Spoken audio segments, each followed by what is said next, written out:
किस किस के मालिक हैं राम जी? ताली बजे जरा। अच्छा एक बात बताऊं, पाकिस्तान हार क्यों गया? क्योंकि पाकिस्तान की सेना 72 हूरों के लिए लड़ रही थी और भारत की सेना जन जन में बसे हुए राम के लिए लड़ रही थी। साहब भगवाधारी में मेरा नाम हनुमान, सेवादार में मेरे मालिक हैं श्री राम,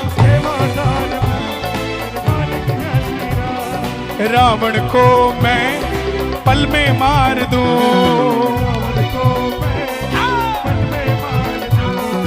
उसका भूत मैं अभी उतार दूं,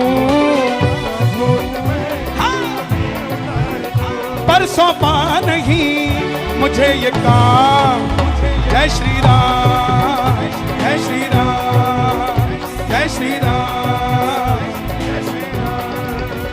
जय श्री राम, जय श्री राम, जय श्री राम।